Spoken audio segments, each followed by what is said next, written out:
Constatation à Ouagadougou des armées de l'air de 8 pays d'Afrique et des États-Unis d'Amérique.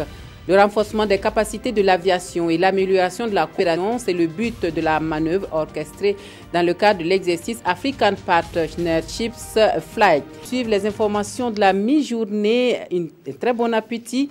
Si vous êtes à table, les armées de l'air de 8 pays d'Afrique et des États-Unis d'Amérique en concertation à Ouagadougou. La rencontre 10e du genre vise à renforcer les capacités de l'aviation, mais aussi l'amélioration de la coopération régionale. L'activité qui s'inscrit dans le cadre de l'exercice African Partnership Flight, l'ouverture de la rencontre avec Amado Ilboudo et Nyarkiteda. À Ouagadougou, 8 nations sont présentes pour mutualiser les actions au profit de leurs différentes armées de l'air. Il s'agit de la Côte d'Ivoire, du Mali, du Niger, du Tchad, de la Mauritanie, du Maroc et du Burkina, avec l'accompagnement des forces aériennes des États-Unis pour l'Afrique et l'Europe. Enjeu, échanger les bonnes pratiques entre nations en renforçant ainsi les liens de coopération entre les forces armées de l'air. C'est l'objectif de l'African Partnership Flight qui a sa 10e édition et donne l'occasion de se pencher sur la préparation logistique d'une mission de soutien humanitaire. Cette année marque la 10e fois du African Partnership Flight et ses buts sont la formation des relations entre les nations en Afrique, répondre aux désastres. L'exercice se déroule en salle avec pour but d'améliorer la coopération régionale en vue d'accroître l'interopérabilité dans toute la région par une fluidité de l'aviation. C'est une initiative de l'armée de l'air américaine. Donc concrètement, ça va se passer comment? Donc il y aura des exercices en salle où les participants vont travailler au déploiement d'aéronefs, de moyens aériens pour du soutien humanitaire. L'édition 2017 de African Partnership Light se déroule dans un contexte de défis sécuritaires sans précédent dans la bande sahélo-saharienne. Ce rendez-vous de la capitale burkinabé va permettre aux forces des différents pays d'être dans de bonnes conditions opérationnelles pour sécuriser les pays et rassurer la population.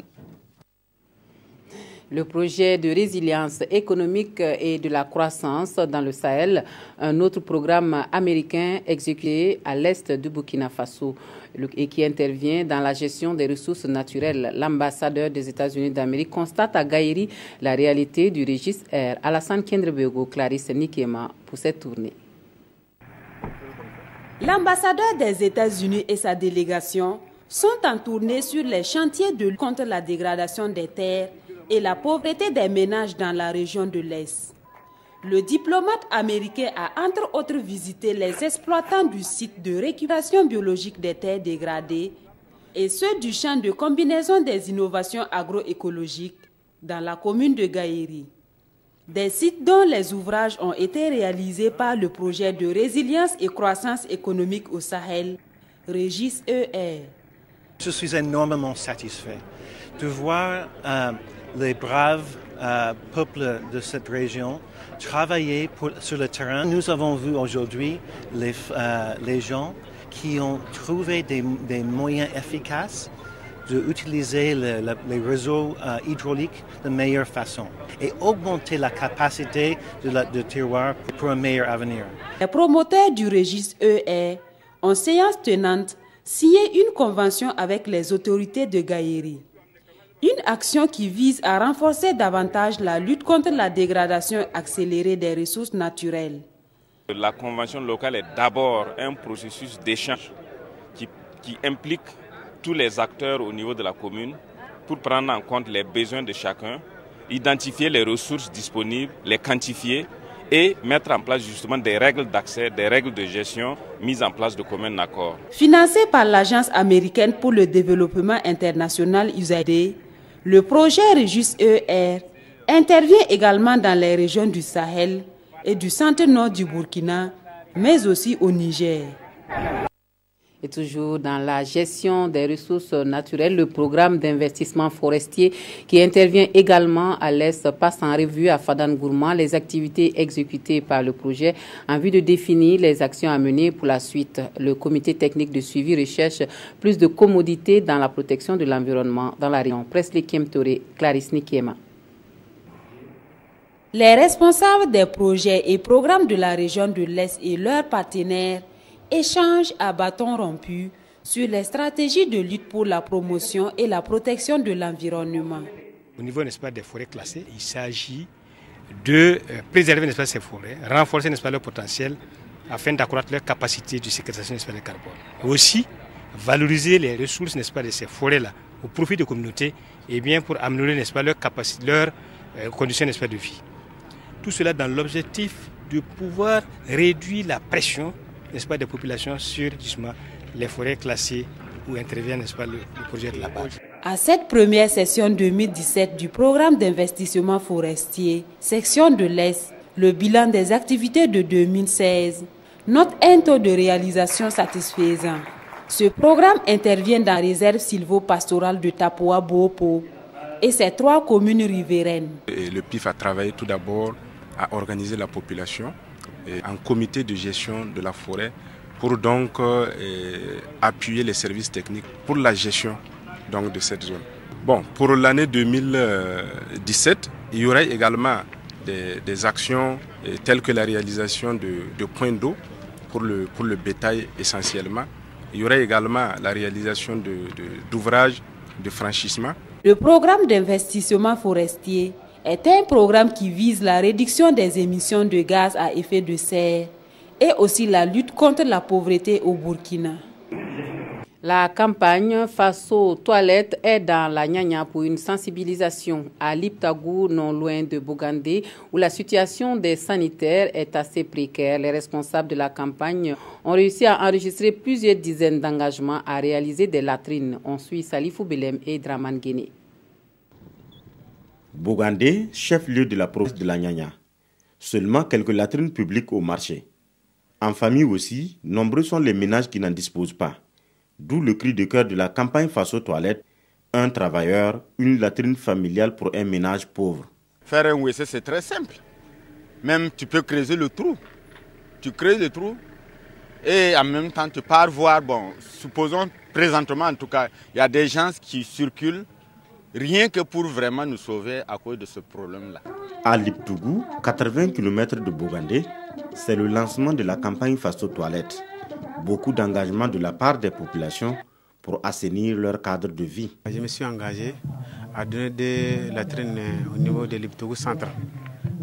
Des vieilles personnes, ça me soulage quand j'offre ces personnes-là une latrine afin que l'assainissement prenne de l'ampleur au niveau communal. L'idée c'est que chacun qui réalise une latrine au profit d'un proche puisse faire sa déclaration à travers un numéro à 4 chiffres qu'on va communiquer.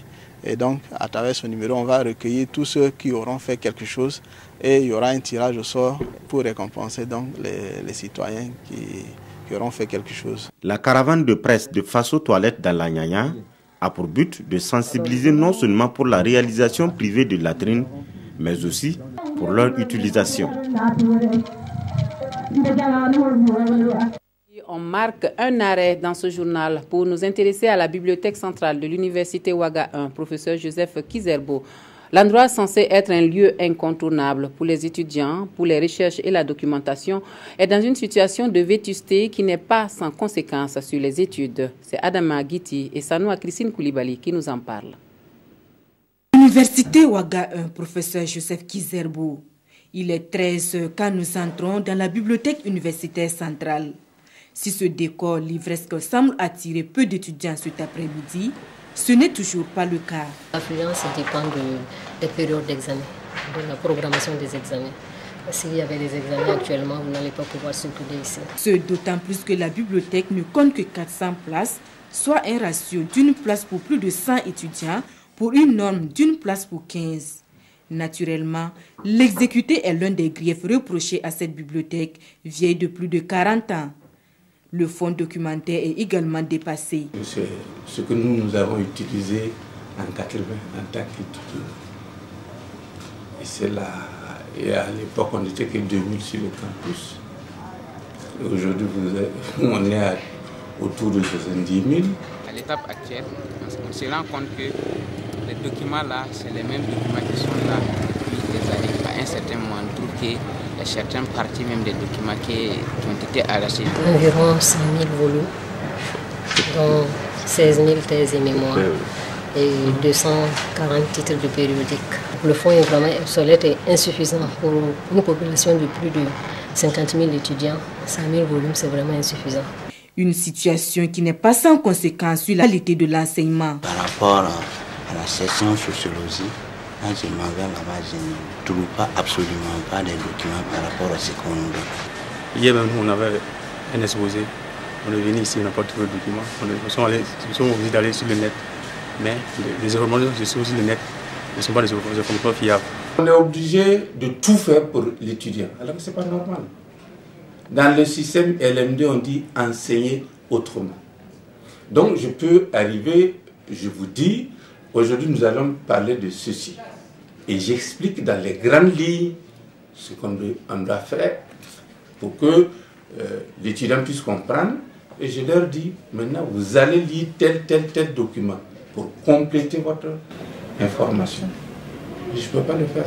Les nouvelles technologies de l'information et de la communication pourraient être un palliatif. Mais là aussi, le pas est lent. On a numérisé quelques thèses, on a un format numérique, on a une bibliothèque numérique, mais ce n'est pas le standard d'une université. L'une des solutions envisagées par les responsables de l'université de Ouagadougou, c'est de créer des bibliothèques dans les différents départements pour désengorger la bibliothèque centrale, mais avec beaucoup de difficultés. Une bibliothèque riche et en phase avec son époque, c'est aussi l'un des grands défis pour améliorer l'offre de formation à l'université de Ouagadougou. Et dans l'actualité littéraire, on vous présente le nouvel ouvrage du poète Victor Zongo, dit Frère Vicky. L'éclosion de la rose, c'est le titre de l'œuvre destinée au public jeune, un recueil inspiré de l'enfance de l'auteur et qui enseigne l'amour et le pardon. C'est avec Paul David Bambara et Zabiri. Victor Zongo, plus connu sous l'appellation de Frère Vicky, est l'auteur de cette œuvre poétique intitulée L'éclosion de la rose. Composée de 20 poèmes et principalement destinée aux enfants, mais aussi aux amateurs de la lecture, l'œuvre met en exergue l'amour, la souffrance, la tolérance, l'éducation et bien d'autres thématiques. Des thèmes inspirés du vécu de l'auteur. Le message principal, c'est que la rose est fragile. Et l'enfant aussi a cette fragilité-là qu'il faut protéger, qu'il faut éduquer et qu'il faut aider à grandir à travers l'éducation dans la société et dans nos écoles. C'est au cours de cette cérémonie dédicace que l'auteur a présenté son œuvre au grand public. Instituteur de formation, Frère Vicky est le directeur du préscolaire et du primaire au groupe scolaire Saint-Viateur. Plusieurs personnes sont venues apporter leur soutien au poète pour la publication de sa première œuvre. À travers cette œuvre, le frère Victor invite simplement à aimer la vie. Parce que quand on aime la vie, on donne la vie autour de soi. Quand on aime la vie, on fait en sorte que tous ceux qui sont autour de nous puissent également vivre dans la joie. À l'heure où nous parlons beaucoup de civisme, à l'heure où nous parlons beaucoup d'absence de patriotisme, je pense que ce livre propose des solutions pour remédier à ces difficultés.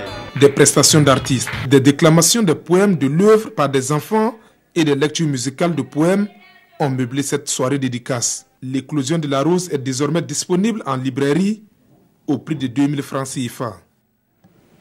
Et puis en sport, on fait un clin d'œil aux amoureux de la lutte traditionnelle et nous allons dans le Nayala où un tournoi a réuni les lutteurs de plusieurs localités de Burkina Faso le week-end dernier. Éloi Zerbo du Nayala et Yvette Zier du Kadiogo sont les grands vainqueurs du tournoi organisé par une association de jeunes lutteurs de Pankele, Lassina Traoré, Christophe Traoré, avec la voix de Karim Ouedraogo. Ce tournoi de lutte de Pankele dans le Nayala a regroupé 148 lutteurs venus de plusieurs provinces du Burkina. La compétition a connu plus d'une centaine de combats dans les catégories de 50 kg à plus de 76 kg. Mais les combats qui ont le plus retenu l'attention des spectateurs sont les finales open dames et hommes. Yvette Zier du Kadiogo et Éloi Zerbo du Nayala sont les deux vainqueurs de cette 9e édition du tournoi de lutte de Pankele. Éloi Zerbo, qui est à sa 3e victoire consécutive dans ce tournoi, a d'autres ambitions. Je vais arrêter ici. Sinon, c'est tout le monde du Sénégal, du Niger, Ouagadougou, on peut faire ça. Il y a mon club, donc je vais parler ça l'année prochaine. La lutte traditionnelle a grandi dans le Nayala. Son engouement suscite des intérêts. Au niveau du Nayala, c'est que c'est le creuset des lutteurs. Et les meilleurs lutteurs sont ici. Et le championnat regroupe les meilleurs lutteurs et c'est l'occasion pour nous de procéder à la détection et à la formation après de ces lutteurs. J'avoue que j'ai été très émerveillé par ce championnat. Vous savez, quand on fait la compétition, au dernier jour, à des moments donnés, il faut éclairer, on a des difficultés. C'est de voir comment accompagner, chercher des partenaires pour accompagner l'association, pour mettre l'arène aux normes, faire de l'éclairage. Aussi voir dans le village qu'est-ce que l'association peut faire pour pouvoir pérenniser ce tournant-là. Ce qui s'est arrivé à trouver ici, c'est extraordinaire. C'est ça on dit la culture burkinabé, c'est ça on dit la joie et la paix. C'est ça que nous voulons dans notre pays. Les phases finales ont connu la présence des autorités administratives du Nayala. Le haut-commissaire Mariama Konaté a réitéré son engagement en faveur de cette discipline. Les 4 premiers de chaque catégorie ont reçu des prix en nature et en... Au Burkina Faso, les journaux commentent largement le discours sur la situation de la nation de Paul Kabatieba et rendent compte des réactions des citoyens dans leurs différentes colonnes. La revue de presse des quotidiens avec Aimé Solange et Guigma. L'état de la nation selon Saint Paul apôtre à l'Assemblée nationale, titre l'observateur Palga. Le Burkina Faso is back, dixit dans le pays et se porte de mieux en mieux, indique Sidoya. Le taux de croissance est passé à 6,2%, de même que le produit intérieur brut. Si l'argent ne circule plus comme avant, c'est parce que la gestion est plus saine. Patati, patata, nargue l'Express du Faso qui trouve que c'est tout à fait normal que le Burkina soit de retour. Dans le cas contraire, ce serait grave, martèle-t-il. Pour le quotidien, c'est une insulte au peuple insurgé. Les beaux chiffres pour plaire aux bailleurs de fonds, les Burkinabés n'en ont que faire, rétorque-t-il. À quand donc la vitesse de croisière, s'interroge aujourd'hui au Faso, qui estime que les bons chiffres ne sont pas comestibles dans l'assiette du citoyen lambda. D'où sa suggestion de traduire ce beau tableau en choses concrètes pour le citoyen. Le 29 avril prochain, avec le meeting de l'opposition, précise le quotidien, Paul Kabatieba saura si sa peinture reluisante de la situation nationale a convaincu. Mais d'ores et déjà, le président de l'Assemblée nationale, Salif Diallo, estime dans Sidoya que c'est un discours d'espoir brillant et offensif, même si dans le quotidien, le président du Rassemblement patriotique du Faso y voit de la moquerie vis-à-vis du peuple burkinabé. On s'arrête ici pour les actualités de la mi-journée. Merci de votre attention. Très bon après-midi à tous et à toutes.